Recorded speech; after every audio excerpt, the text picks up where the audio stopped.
we may retrace some of the old steps, but we are taking branching paths and um, figuring out different questions that were never Exactly. asked in the originals. Exactly. If you can do something original with it, for instance, you take your classic Cinderella and, you go Jerry Lewis's route and you do Cinderfella. Original, different, cool.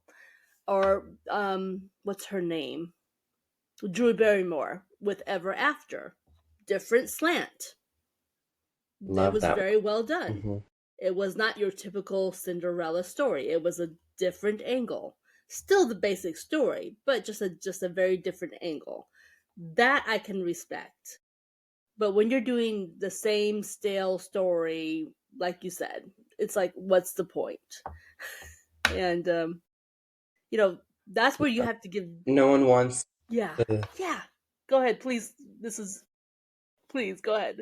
Yeah, no one wants to reread or rewatch the exact same thing Yeah, again.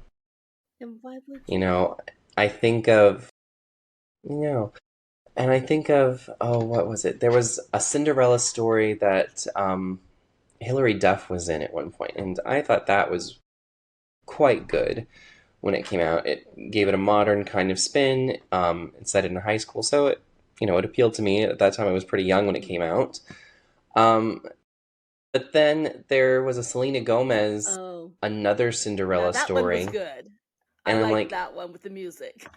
it it was good, but I almost felt like when you gave it a title like that, it's almost like, are you asking people not to watch it because it feels like you're legitimately saying, "Let me do this again." Now that's fair. You could have given it any other title. That's a very fair, case. They maybe should have given it a different title. Yeah, maybe a rock Hmm. and roll It's almost Cinderella like or they, something. yeah, something like that, because it was better, I think, than the title let Hmm. on.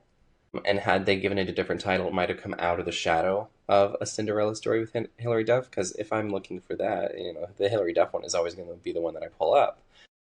But and there's choices with titles. There's choices with a lot of different things, and it's this really delicate balance, almost of Hmm. psychology in figuring out what people actually want. Because of course, similar stories will resonate because you are hitting on nostalgia. But a lot of people really enjoy Uncrustables, for example. It's familiar, it's very childlike food, Hmm. it's gonna feel pretty Yeah, good to eat. But, I'm 29. Do I want a Smucker's Uncrustable or do I want something a little bit more dressed up and that maybe has some excitement? Like maybe the bread is toasted.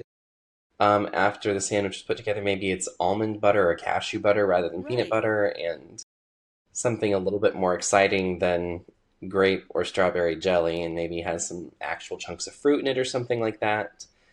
Add a savory element or something like that, like oh, I don't know, pretzels or something like that to have some crunch or something. But there's lots of different ways that you can reinvent something simple to where it's going to be more interesting and is going to be more appealing than just making the same thing with a different label on Exactly. it.